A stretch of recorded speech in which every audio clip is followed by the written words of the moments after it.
It's the Task Management and Time Blocking Podcast, episode 39. As a productivity enthusiast, you want to start each day on the right foot. You believe it's the key to having a great day. However, you're confused by the advice you've heard from the experts.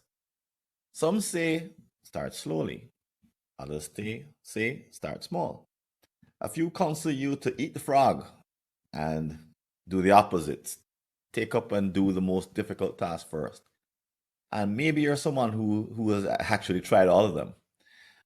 But you do want to be efficient, which means that you need an approach that works best for you and just doesn't just follow the conventional wisdom. So in this episode, you'll hear from me and my special guest, Stephen Puri, as we tackle and even try to solve this wicked problem together. I'm Francis Wade, and welcome to the Task Management and Time Blocking Podcast.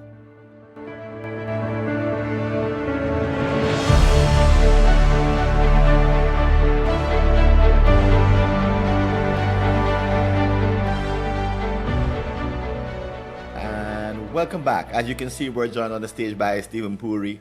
Stephen is one of the few people who has been a senior executive at two motion picture studios, as well as raising Mhm. $21 million of venture capital, I think, and he's run three tech Mhm. companies. He studied focus and healthy productivity and created an entire platform dedicated to helping people accomplish Mhm. more and feel more relaxed and happy in their work. Stephen, welcome to the podcast. Francis, thank you for having me. We've had so many fun chats, and I can't wait to record one of them. This will be the first. Great. And folks, if you're new to the podcast, you may not understand the process that we follow here. And here's how it works. We are looking to dig into the skills and abilities of the most productive people. And we do that by spending a lot of time in diagnosis. So we slow down and illuminate the part that the experts don't show you. They typically tell you what to do at the end, but they don't tell you how they figured out what to do. Here, we're going to spend a lot of time actually diagnosing the issue so that you can understand our kind of underlying thinking and how we put together different concepts and theories and experiments that we've done and all kinds of things. And in Mhm. other words, we're kind of sharing with you how we make the sausage before showing you the sausage, so to speak, before tasting it. It's far better than just jumping to the end because here you can use what we say and design an approach and a way of thinking for yourself. So we're just following Einstein. Einstein said if he had an hour to solve a problem, he'd spend 55 minutes thinking about the problem and 5 minutes thinking Right. about the solutions. So that's what Yeah. we're going to be doing here. Also, we're going to hope for some serendipity. And if one of us says something that sounds particularly new to the other or new, hopefully brand new even to you or listener, I'll ring an insight bell and you'll hear a little bit of chime in the background. This sound, which I'll put in post production, tells you that we did something special. Okay, so here's a story to kick us off, get us into the right space. Story is about Mhm. Noah, and Noah is a copywriter, and he is obsessed with being productive. He notices whenever there are lapses in his effectiveness, he pays particular. It's almost like his antenna go up because he tunes in to when these moments happen. And one happened recently when a boss of his left him a comment. She said, "Noah, I noticed that you're wasting most of the mornings when you come into the office. It seems as if you lack focus in the first few hours and aren't producing as well as you do later in the day. Have you considered that the first few hours are the most important?" So maybe she just meant it as a throwaway, but as a real productivity a productivity nut, he takes it to heart.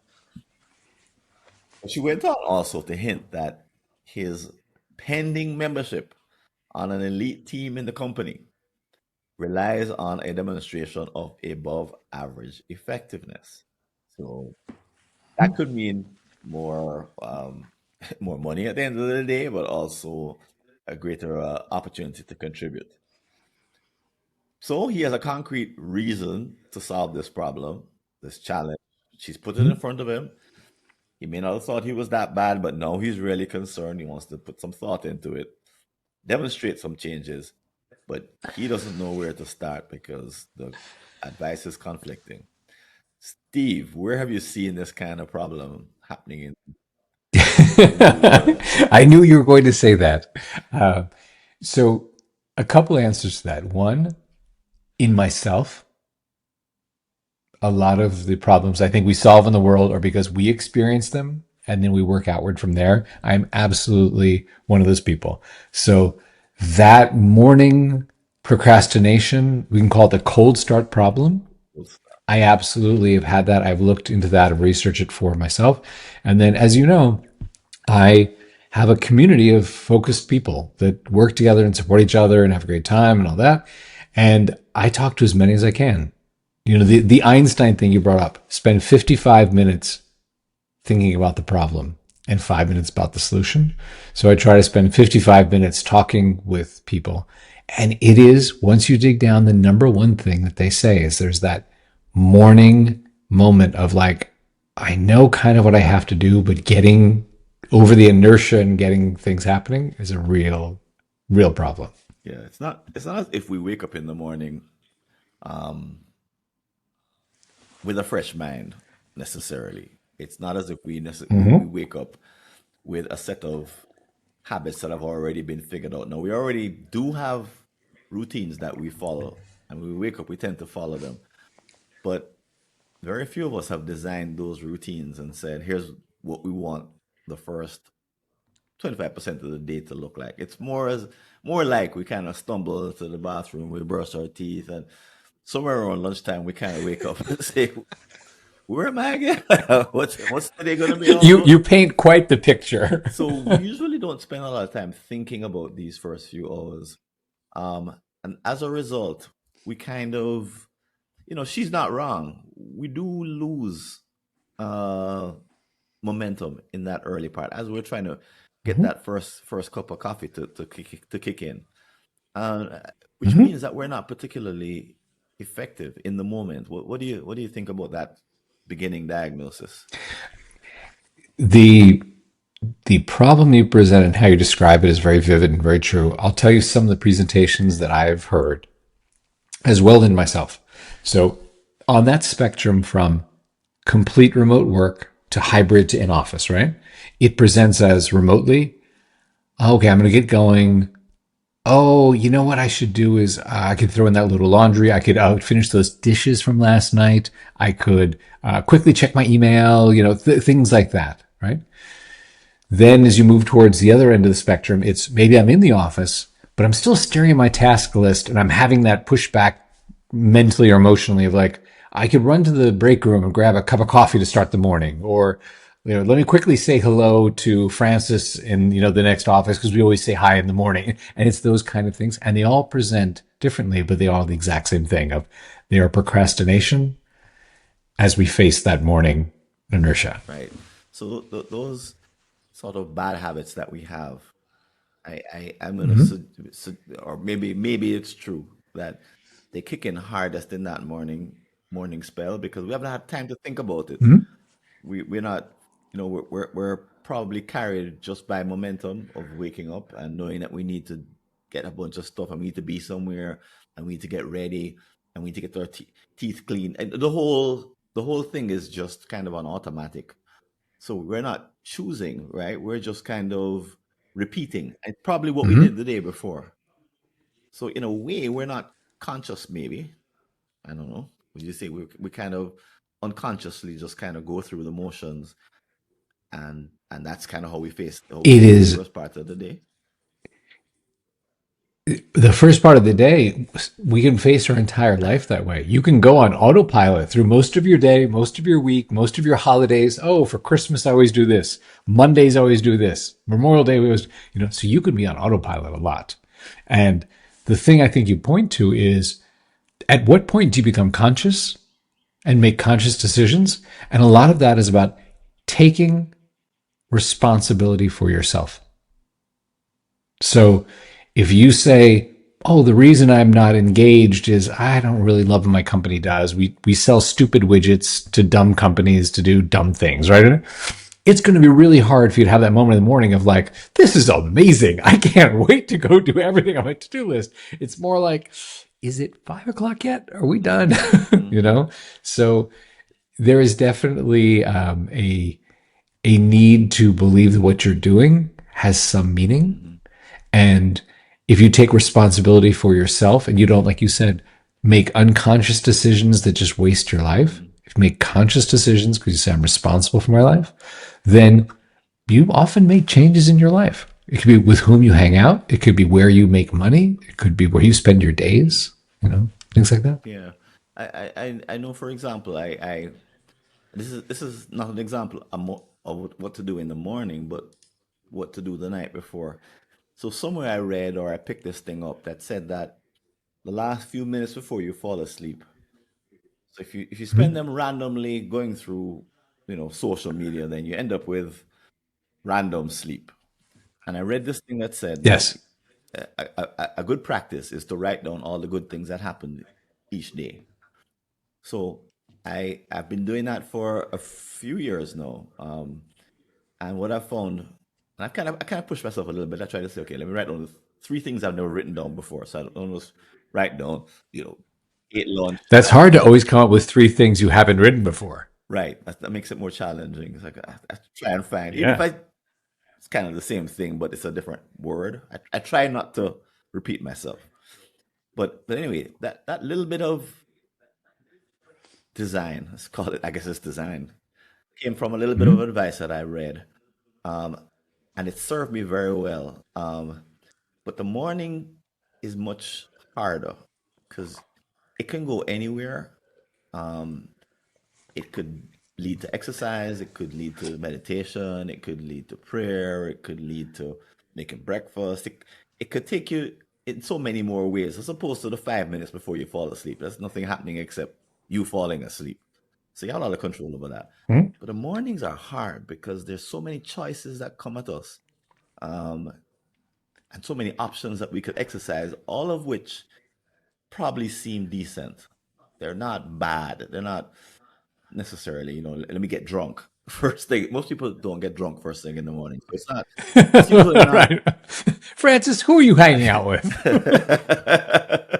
uh, so the choices usually are decent for most of us, but choosing between them is still hard.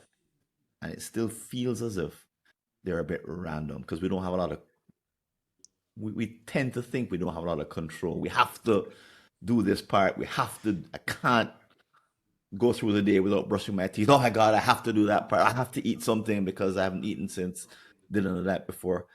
So it's this weird mix of stuff we're compelled to do, and then lots of options. That's my first take. What do you think? You know what? I'd like to pick up on something you said about 2 minutes ago and then come back to the very Mm-hmm. end. So, something you said about 2 minutes ago, I couldn't support more that notion of gratitude. Like, if you go to sleep and the last emotion, the last thought you had is about gratitude, it affects your sleep as well as affects your morning. Oh, So, I love that you do that. I do it because my wife brought that practice to us. She became much more spiritual. We have a daily yoga practice, as you know, and it's how we met. And she said, you know what? I'd like to try this thing of each night. We don't write it down, which I know it's better to write it down, and you do. I respect that. But we do say to each other, here are three things for which I'm grateful today. And it is a really nice note to end the night, right? And to color your morning. mm-hmm. Now, let me add to that, which is there's a really good book called The Net and the Butterfly.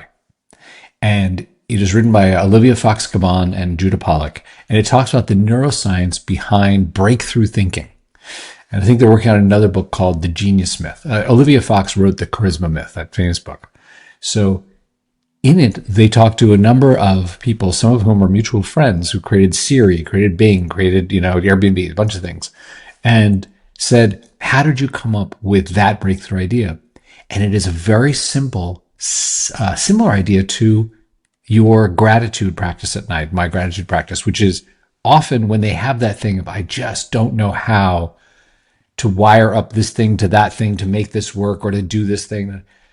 they'll make it the last thing they think about before they go to sleep. And they'll let their mind just wander through sleep. And in the morning, have that thought of, I know exactly what I'm going to try. And it's interesting how many of them say the same thing. These people who have created the apps, you and I know the names, right? That they use that thing of last thing before I go to sleep, I need to think about what's that thing I can't solve. And then they'll have that eureka moment in the morning.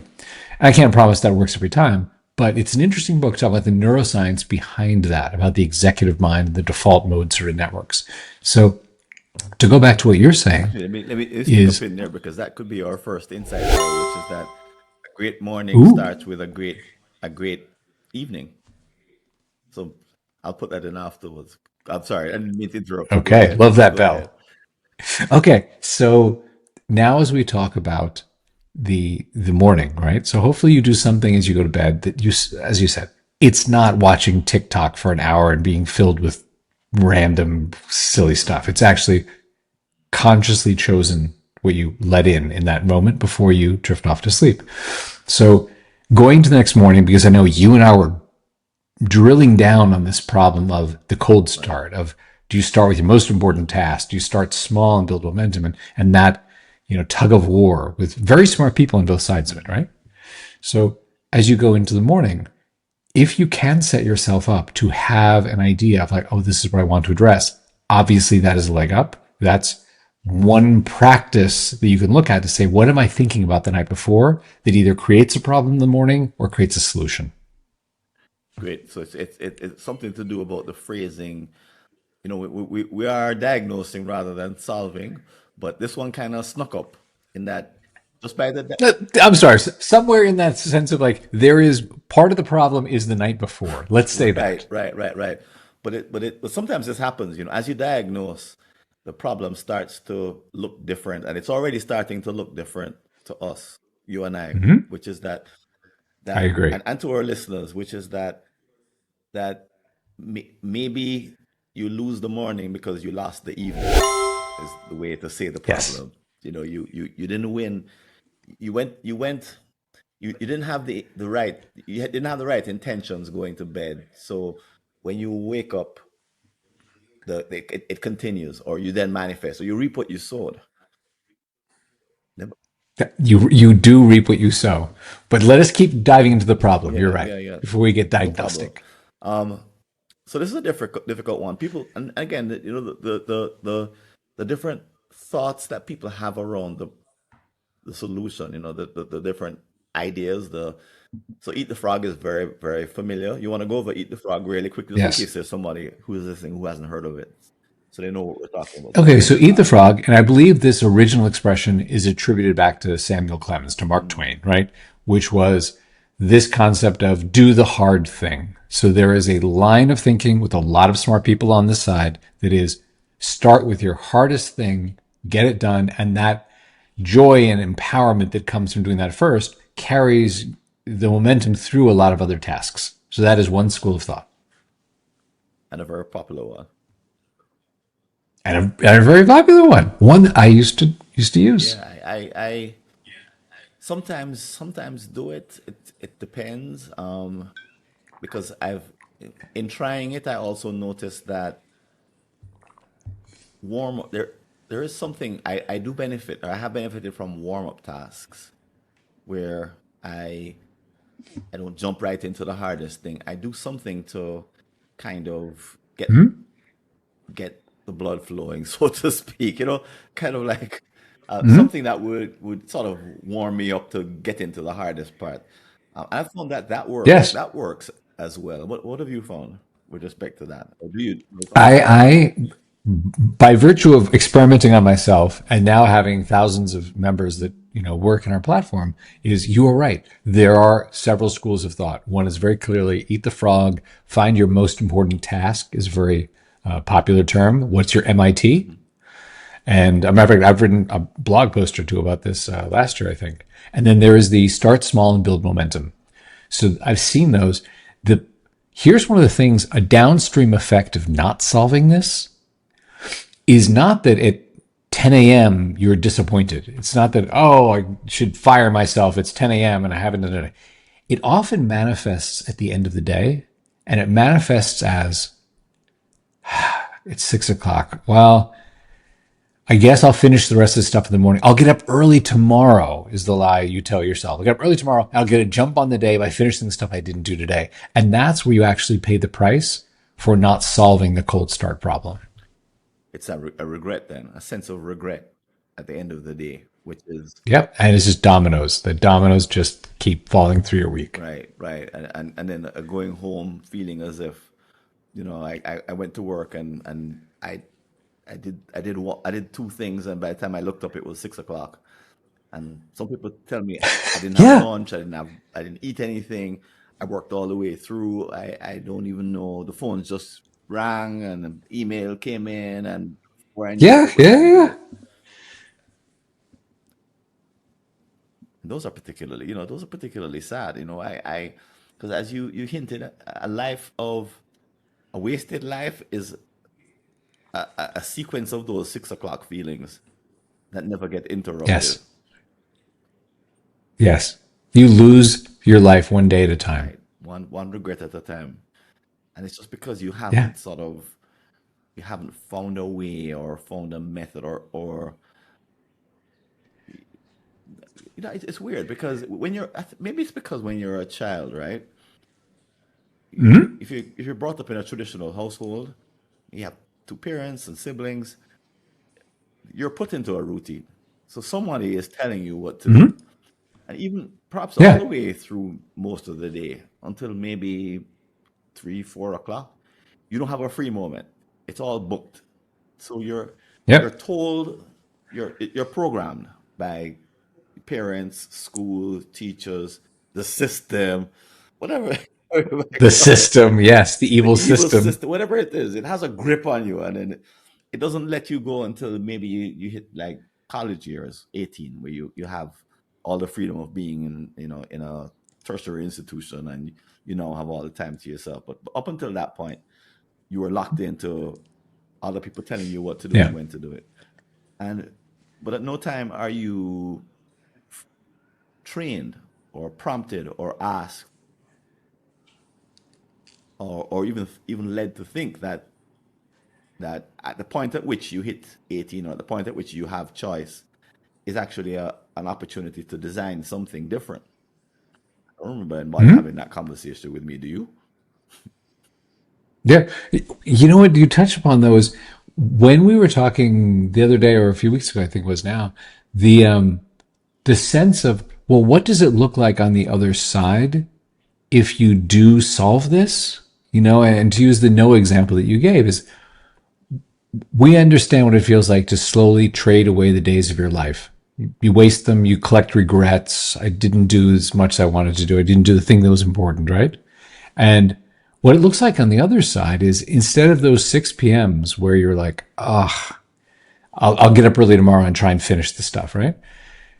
What you're looking for is like the 3 p.m. where you feel, wow, I actually did something of meaning today. Like the important things that needed to get done got done. And now I have a choice of what I do with the next couple of hours. And that feeling of empowerment, I think it's super powerful. And it is what I know you aspire to give to your audience. I am here to try and share lessons about how to do that too. So I think you're implying that could start in grade school. Yeah. Oh, Yeah. that's life design isn't something that's you know I don't, That's taught in third grade. it's because I think teachers, parents, it's more about getting your homework done. It's like it's more system, except that you have maybe some freedom as to when you do your homework, but you don't have a freedom as opposed to whether to do it or not. You're gonna do it, Maybe a little bit. right? So it, Yeah. But it's still the system as trying you to said, even like, hold on to you at some level. yeah, but having that idea, at least in your consciousness, even if when you're 12, you're not a productivity hacker who has read Clear and Hmm. Newport and, Mihai Csikszentmihalyi, and you're just a 12-year-old. To have that in your consciousness, that idea, I mean, like you've talked about, like time-based productivity. How is productivity related to time? And then as you get maybe to college and in your first job after college, you start to flex those muscles because you've had it in your consciousness that there is a relationship between how I do things, when I do things, how happy I am, how self-fulfilled and how self-actualized I feel. So you don't get to that point that you and I have talked about, which is I get to the end of the day and I was busy all day, but I feel like I did nothing. Right. That's awful. Yeah. Without that kind of cause and effect, let's call it that relationship, if that's not set up very early on, it might be too heavy for a 12-year-old, to hear, oh, your whole life is, but even if it's not absorbed at that age, when we're young, we hear these things and we're like, and then we take them for granted, and then sometimes we retrieve them later in life when we really need them, and then we use them. But at the time we heard them, it was just like, old people talking a bunch of crap. But Right. maybe as you said, the lesson could be taught, even if it's not used or manifested, or even if it's laughed at, or even if it's derided as a teenager. You're like, score. You could scorn the whole thing. But if you have it though, when the time comes, the time is ripe to use it, it'll be yours, even though you negated it earlier on. So I think it's worth teaching. So I don't have kids. I'm only I guessing. completely agree with you. I'm going to tell you a very funny aside. When I was at USC, I took a class in the psychoanalysis of dreams and myths. And it was a professor who taught this one specific class that was about how would you look through the lens of Freud at all of these famous Greek and Roman myths, right? Odd class. How does this apply to anything in the world? But some friends were taking it. I took it.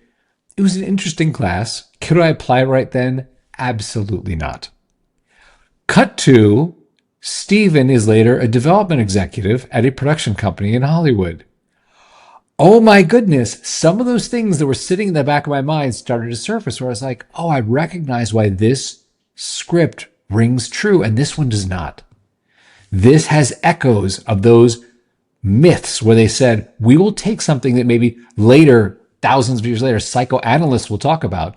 But before we even have a name for those things, we're going to put them into a story of a man, a woman, a child, two men going to war. And they tell you these myths that encapsulate those things. And I got to tell you, I dug out my old notebook because I was like, let me go classics 340G. Let me go back and revisit what did Richard Caldwell teach me? And it was 15 years later, but it was in there. And I was like, now I have something. Now I can use that. Wow, that's a great illustration of I don't know if you could say trusting your education, because when you're a teenager and you're hearing it, you're not trusting anything. Or luck. Sometimes it's luck. I took the class. It was lucky that later I got into film and it was like wildly applicable. True, but the story, the lessons of storytelling, my sense is that, you know how I feel about stories, because we in building this episode we took a story based approach. That's one Yep. that at some point in your life is going to become relevant. At some point you're going to have to share something interesting or compelling to another person. So it's one of those mandatory things, and I think the same goes for time spent in the morning, because you don't escape a morning as long as you're living, right? Tell me if I'm wrong. Yeah. I think But this is standard. but every morning Noah has that choice of being productive or being frustrated. Right. And every single morning, every human being has the same choice, right? Now, you may be too young or too old, but maybe senile, or I don't know. But most of us who are functioning are waking up into something, and we have this dilemma that we are calling the cold start problem. It's not like we can escape this one on any given day, let alone in a given life. Maybe if you're incarcerated and Yeah. they're telling you what to do. Well, okay, maybe there's an exception there. But for most of us who are living in the free world of lots of choice, because Yes. we're not constrained. Let us assume we have some agency and we can choose to lead our best life or lead our best frustrated Right, life. right, right, right. So having said that, should we pivot to some solutions? Let's do it. Great. Yes. So, The audience is like, we're ready. Tell us more yeah, about how to let's solve see what this. we've come up with uh, in our conversations and in your work. And so I know you stumbled across some insights, so you came up with some powerful A lot of, yeah, discoveries. Can you Francis, a share? lot of the things that I have learned, even gone to go find what the smart people have written about, the impetus to do that was a learning about myself. That was the spark that was like, okay, let me go figure out what I can access before we could go to Gemini and Chat GPT and Perplexity and ask the question, right? It was like, okay, let's go. So a good example is, I think you mentioned this when you introduced me today, which is I raised like $21 million of venture, right? And in that time, I built one company. It was a successful exit, right? Investors made like 6x back. I made some money. It was great. And I had two failures, right? A couple years later. And in doing those things, it was definitely, in the failures where I had the moments of like, ooh, wow, this hurts. What would I do differently if I did this again? How do I capture the lessons of this before they, fade into memory? And one of the lessons I had that really led me toward this was I was the problem. And I'll tell you what I mean by that is when I was running these two tech companies back to back, each I spent about two-ish years on, I realized that as the company tried to pursue a lot of different things to find product market fit, right? Because you're hunting around to say, what's the right mix of the problem I'm solving, how I'm solving it, and how I'm getting it to the audience, right? And hopefully you can do that. We pursued too many things. We were always getting advice from investors and advisors and friends and, people about what to do. And we were developing one app was sort of like a collaborative Instagram Oh, that wow. allowed you to say not just shouting selfies at each other, but saying, "Oh, you know what? Well, you were at the concert too. Let's create a photo album together." And did collaborative like photo albums, right? So we got to maybe 60,000 monthly active users, not enough to raise a Series A, and sort of like plateaued, whereas like the growth was linear, not exponential. And you get advice like, well, who would love this? Everyone wants left-handed plumbers. They always come up with something where it's like, you should really go after, college kids who do this. You have to talk to musicians. So in looking at those two companies, I said, you know what? One thing I would really teach myself, if I went back 4 or 5 years ago, I said, Steven, I got a word for you. Understand this. It was focus. And focus means a couple of things. There's focus on the business saying, you know what, let's try to find one exact problem, define it very narrowly, and solve it better than anyone in the world. And then we'll work on getting those delighted people to say, oh, this is so great. Let me tell my friends because it's so great. As opposed to trying to solve everything for everybody, right? So there's that focus on a corporate level. There's also on a personal level, which really brings us to this cold start problem, right? Which fundamentally, with the cold start thing, you're saying, where do I put my focus? I have this morning clarity, hopefully. You wake up not hungover, not tired because you stayed up until 4 a.m. watching Netflix, right? But you wake up and you go, I have this many units of focus, of clarity. Where do I put them? And what I realized, and this for me is what made me search out how do these problems get solved in the world, was around I needed more focus. And I actually got diagnosed with ADHD. I was like, oh, I realized that I'm kind of scattered and I believe in multitasking. I learned later, multitasking, a word that we all think is super cool. I can do multiple things. I can do this. It's actually not real. Multitasking is monotasking on something and then context switching and using some of your brain energy to say, okay, let me put away the things I was thinking about in this, store it, almost like a computer. Let me load into memory the other task context, work on that for a while, and then store that. So you're basically just monotasking, and in the middle of that, burning energy, just like trying to remember what was it I was doing on the other task, right?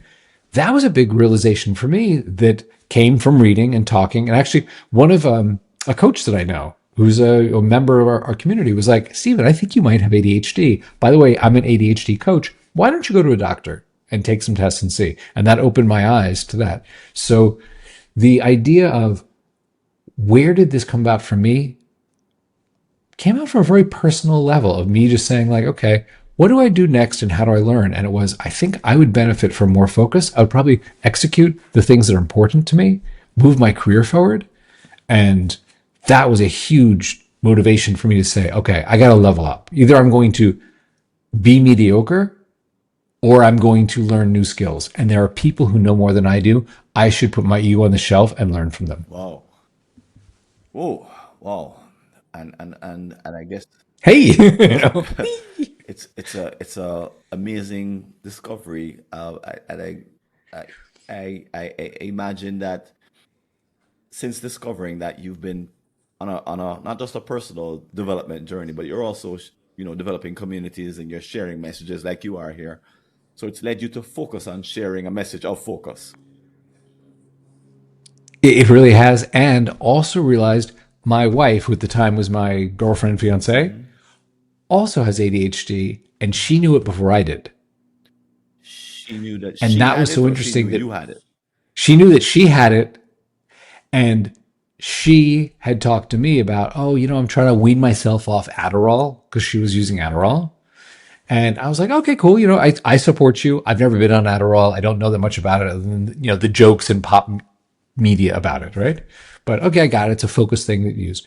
And in the course of our being together, I realized there was something about how she worked that was attractive to me because it was natural to me. I didn't even know that was something that I vibed with. Um, But in hindsight, when we both said, okay, let's attack this, let's approach this problem and find a great solution to it, it was how similar we were in our distracted way of working. And I didn't want to be that way anymore. wow. So for someone who wakes up in the morning, who has a propensity for ADHD, and they wake up in the morning, what's the morning like for them that's different from most people?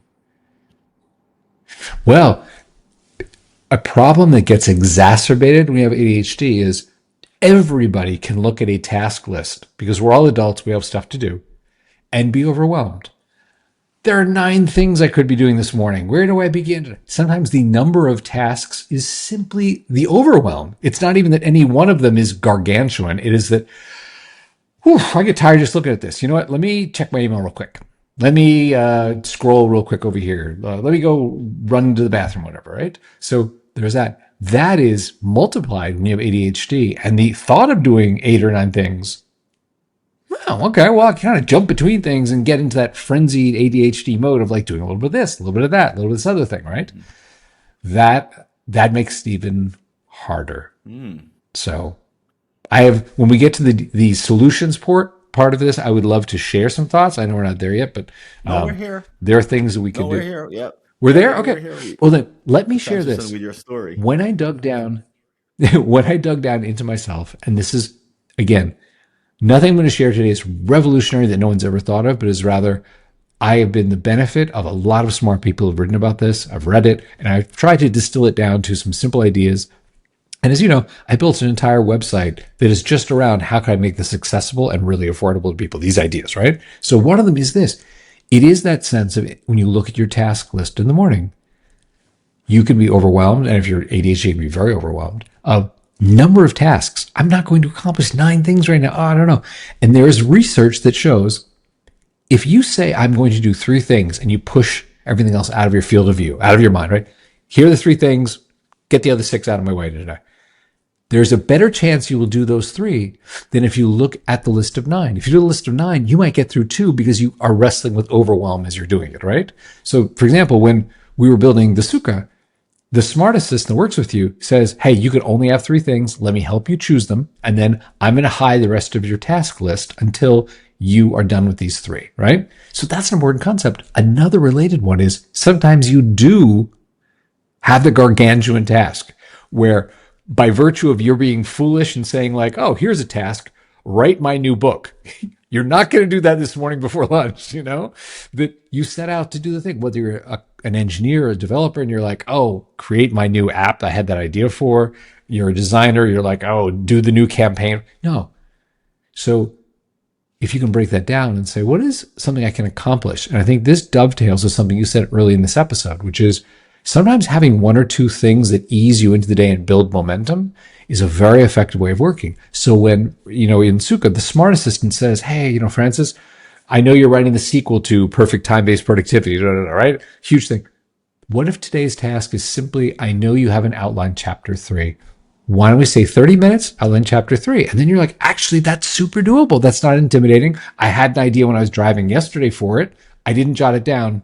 Let's do it right now, right? And that suddenly gets you in action. You know, like that whole physics thing of like an object at rest will remain at rest, and creating, you know, overcoming the inertia of that object so it starts to move is important. So that can really help you. And that's a simple thing of saying, you're not going to design the entire campaign today. But what if you did spend 30 minutes looking at the competitive designs and let them go in your unconscious? Just do a design review. Or what if you spend today saying, I'm going to spend an hour and do a color study, and I'm going to present that to the client and say, here are options in terms of like the colors we're going to use in this campaign. Let me tell you about what they mean, sort of like how they're symbolic for different things. And then you've taken a step forward. So being able to do things like that as we start to get more diagnostic into solution-oriented sort of conversation is really important. It is how you set up your task list. Right. So that it has some kind of, I'll be quiet for a it has a moment. time limit per task, and it's not that what's on the list is open-ended. It's not, it doesn't require a lot to interpret. So you don't have to spend an hour and a half trying to figure out where to start the book, Correct. because you've already Yes. done the pre-thinking. It's almost like saying there's a, maybe there's an argument to say that you kind of script the first part of the day, or this part of the morning anyway. And you know, an image just came to mind as you were speaking. So you know, so I used to play soccer as a kid, and the warm up for a game used to be like this Mm-hmm. random run up and down, kick ball. You know, I was 11 years old, so you know, kick the ball here and there. It was just random kind of movement, and you know, didn't mean it. You know, it's just kind of, I don't know what to do. It's kind of do some stuff. But now I've noticed that sports people, professional sports people, and Mm-hmm. actually at all levels, they don't treat that part as if it were just fooling around, and they go through a sequence of activities which are intended to prepare Mm-hmm. them for a peak effort once the whistle goes off, or the gun goes off to start the race. There's a Yes. highly scripted something they go through to perform at their best. So if I'm gonna do something Mm-hmm. like something heavy, like start a new chapter of the book, and Mm-hmm. i- if I just fool around before then, like get on social and send an email, and then just kind of buzz Right. around, maybe I'm not making the most of it. The way these professional athletes, you know, they've clearly someone has thought through something, because they do it and they all do it together. I don't know if that helps or not, but I guess it does, because that's why they're doing Mm-hmm. it. But it's extremely scripted, their warm-ups. Do we need similar kinds of scripting? Because I imagine the scripting sort of frees your mind up, because you're not having to decide what to do, because it's already decided, right? Tell me. Let's pick up Yeah. on that. Okay. So there are a couple of interesting hooks in what you said. Let's start with the last one. There is a concept of decision fatigue. And I'll be very reductive about how to explain this, which is, suppose in the morning, every morning, you have a certain number of units of brain energy. I have 600 units of brain energy. Where shall I spend them? You will notice that often people who are in very demanding careers have a very set, rigid structure of things, like you were talking with athletes, Hmm. right? But in this case, it may be, I always wear a black turtleneck with black Steve jeans, Steve Jobs. Jobs. I always wear a gray, expensive t-shirt with, Zuckerberg. I always eat this exact oatmeal, this thing. Why?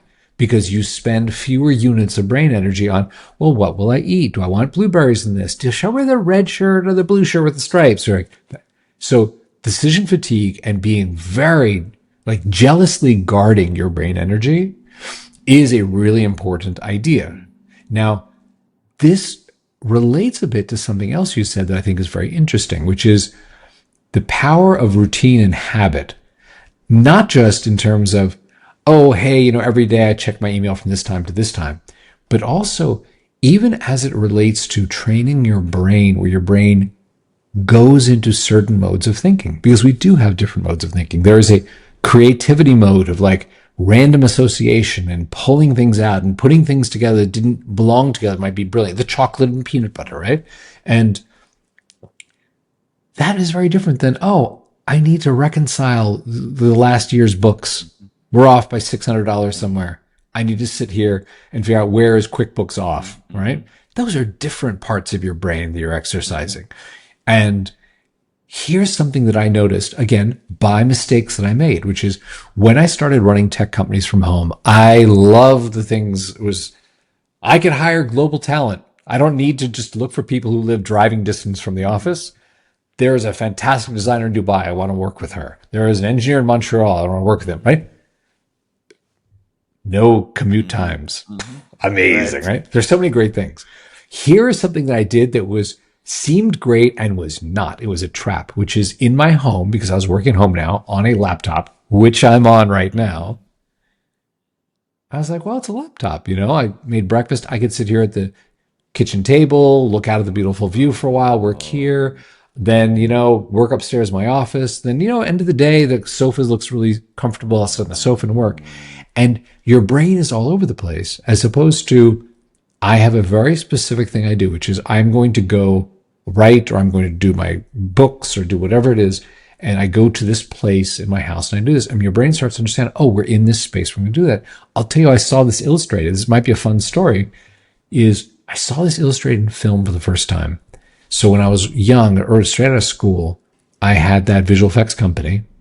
And what's interesting is the writer, director, producer of Independence Day, they wrote their scripts down in this villa in Puerto Vallarta that they rented. They said, go rent that house for a month or two. We need to go write, right? So they wrote a bunch of their early work, Universal Soldier and Stargate and things like that in this way. So when they had to go write Independence Day, Roland told his assistant, go rent the house, right? Rent the villa. She came back. It's rented. There was a hue and cry around the office. Oh my God, that's where we write. It's our creative space. The light comes in over the pool in the morning. We have this great 3 hours of writing. Oh, the world is ending. Life as we know it is going to end, And Roland called his attorney, John Deemer, who's a fantastic attorney. It was like, John, I need you to buy the house. John bought the house that weekend. I do not know where the renters went, but I can tell you on Monday, Roland and Dean flew down there and wrote Independence Day, right? And that was their training to be like, this is where we do that kind of work. Their brains knew that. They weren't responsive. They weren't on email a lot. They weren't, chatting with you, but they would come back with something saying, hey, this is what we wrote. We spent a month down there. This is where we are, which is amazing. I saw the exact same thing, very different, with Alex Kurtzman and Bob Worsey, with whom I produced at DreamWorks, and great guys. Transformers 1 and 2, Star Trek 11, Zorro, Mission Impossible 3, a bunch of stuff, right? So they knew each other more in the context of being scrappy college film students. We're going to go write something great, right? Before they'd even written on Alias, that old Jennifer Garner show. So when they had to go write, it's like, oh, Transformers 2 is due in, 5 weeks, whatever. They had their assistant rent them a hotel room at the Universal Hilton, which I'm going to tell you straight up is not a luxury hotel. Okay. It's close to DreamWorks, but it was for them, I think, a way to put their minds back in. We're back in the dorms and we're like doing that thing that we do. We sit on the edge of the bed. What should happen next, right? And they produced $1 million scripts out of rooms at the Universal Hilton. So that I saw throughout my career. When I saw it demonstrated so clearly by guys who were making millions of dollars to do this, it was like, wow, they have trained their brains. They need to be there. And man, if you disrupted that process, you were buying a house just to get that space back. Just to get it back. I'm not saying anyone that's listening here is about to buy a house to go do their accounting software, reconciliation, right. But you probably have the opportunity, and I respect this in my life now, which is like when I'm going to do certain things, I'm here at my desk. This is where my brain goes, got it. We're focused here. Right. But this makes sense because if the high performers then are very careful about how they devote their most focused time, and if we buy the argument that the one that's the time that's most in danger is the part in the morning, the part that's most likely to set the day going in the wrong direction, is is coming from that cold start, and that going from cold to super hot isn't a transition that just happens by luck. It doesn't happen Yes. by serendipity necessarily. It may, but once or twice you get away with it. It's a But decision. on a systematic basis, it should be a decision as opposed to just a habit or a function of who owns a house or all the things that life can throw at us, because life will throw things at us, and as it does so, we could end up, to get back to what you started off saying, get back at 6 p.m. and say, how do I get here? And the reason you got there at 6 p.m. with all the regrets is because between the time you woke up and maybe 9 a.m. or 10 a.m., you didn't own that part of the day. You didn't pre-think it. You didn't pre-design it. You didn't Yes. do all the things that we're talking about to be as focused as you needed to be. So you paid for it later on. And maybe you thought that 6 o'clock is bad because I'm feeling regrets at 6 o'clock before, because 4 o'clock I lost track. Mm, Maybe it's between 6 and 9 a.m. and you're just looking in the wrong That's where you lost at track. the wrong place. Francis, What do you think? if it's okay with you, I would love to tell you why I chose the name for my company because it dovetails exactly what you were Uh-huh. saying. When I had to name what I was doing, I was going on my honeymoon. Laura and I were going to Bali. As I do a lot of yoga, and we thought it was a really nice place to go for 10 days, chill out, do some yoga, eat some food, be together, right? So I had this thing on my mind of I have to come up with the name for the company, and I didn't want to call it like Focus App 19 or Productivity Mate or some terrible, terrible, awful name, right? I was like, what is it I'm trying to do? And I was stuck.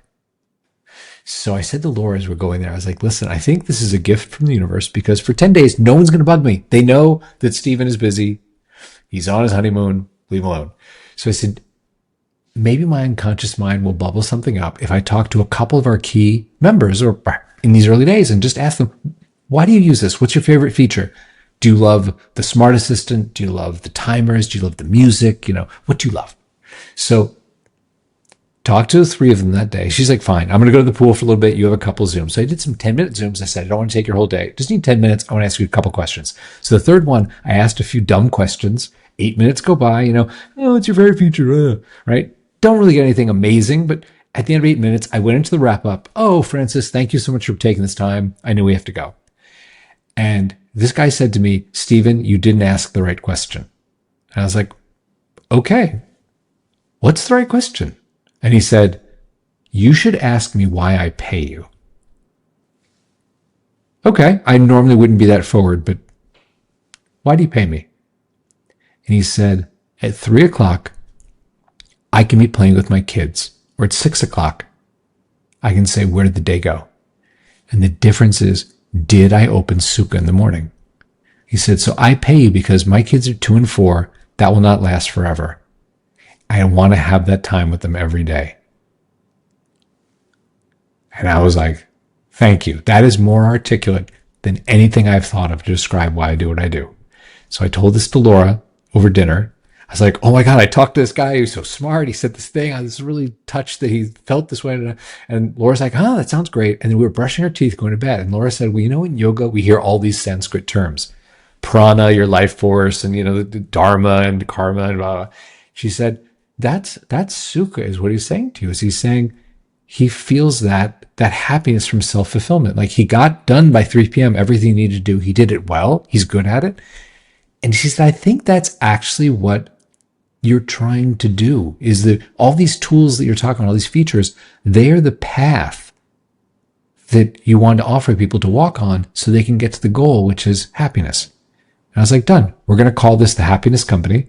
I bought the website, thesuka.co, in bed that night from Bali. And I was like, we're going to call it the Sukkah Company, the Happiness Company. And that's where it comes from, is that I can have this 3 o'clock or this 6 o'clock, and that decision happens in the morning. Funny that I would say this is our second insight, that happiness is a function of what you do, what you do in the morning. It's weird, right? Who It's knew? not what. The things that we learn, Yeah, man. it's maybe a better way of saying is that the easiest way to derail your happiness is to ignore the morning. It's the Yeah. opposite. Like it's necessary. Maybe it's necessary, but not sufficient. You got to do this part, otherwise you won't have the other part. You won't have the result. Yeah. but it may not produce the result Just yet. be So conscious. right. Bring a level of Yep. Yep. consciousness and focus to that early part of the morning. So we only have a couple of minutes left. Steve, how can people hear more about the work you're doing at Suka, the happiness company? Where can they find you? Oh, that is very kind of you to offer. I will say two things. Number one, anyone who has a question or if I can help in some way, my email address is very public. We can put it in the show notes. If you're curious, like, oh, what can I read more about this? Is there a great blog post about that? Oh, the book you mentioned, where can I find that?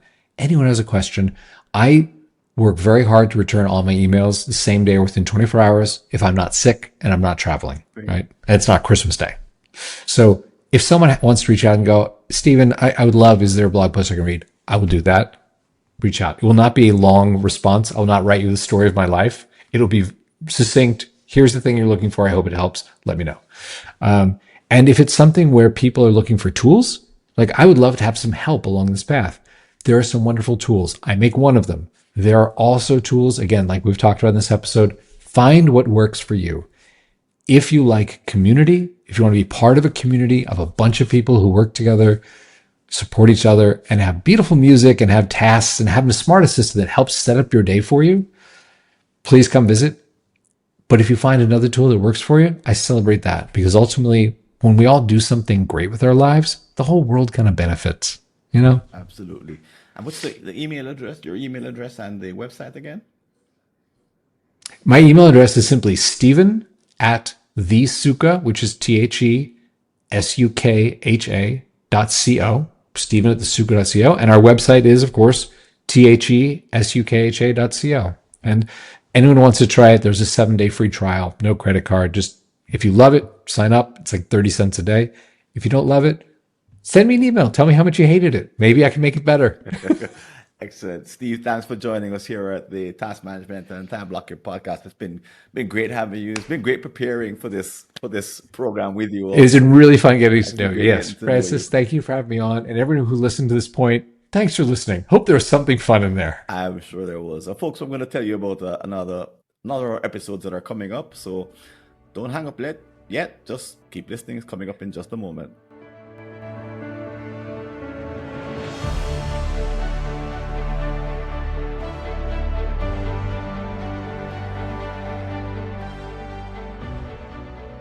You may recognize my voice from Productivity Cast, where I host alongside Augusto Pinaud with regular contributor Francis Wade. On Productivity Cast, we explore real-world productivity. That is practical systems, smarter workflows, and the routines that help you get meaningful work done, while also digging into the ideas and emerging trends shaping the future of personal productivity and technology. You'll be hearing more from all of us very soon because we're officially relaunching the podcast with new episodes starting on April 6, 2026. Make sure to follow or subscribe to Productivity Cast in your favorite podcast app. You can do so also on YouTube so you don't miss what's coming next. Talk to you soon.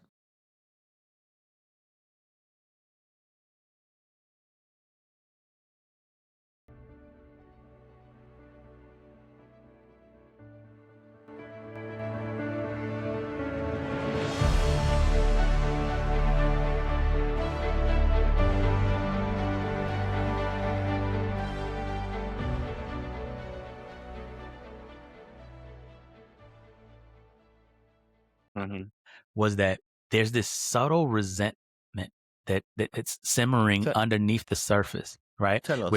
Where people kind of get that feeling of if one more person asks me to do one more thing, right? But they can't. But then you feel guilty about that. You feel right. But that point where you're frustrated, where you've done all that you can do for people, and you're tired, and it happens every once in a while. And every once in a while, somebody will have a blow up, and that'll make them feel even more guilty and even more bad. And if you want to leave a comment about this episode or any aspect of the work that we're doing here at the Task Management and Time Blocking podcast, you can go over to www.replytofrancis.info and send me either a message by text or send me a voice message, a voice note. And as you probably know, we have a couple of places that you can interact with other people, talk about this episode. One is at the community, mightytaskers.scheduleu.org, and you'll see the link in the show notes. And the other, of course, is our upcoming task management and time blocking summit coming up in March. Two outstanding opportunities to interact with other people about the ideas that you've heard on this podcast or any of our episodes that are coming up. And if you'd like to support the work we're doing, I invite you to click on the Patreon link below to make a donation. And please don't forget to like our show and recommend it to others on iTunes, Stitcher, Google, or whatever podcast app or service you're using. This is Francis Wade. I'm signing out. I hope to see you on a future episode. And until then, take care and all the best.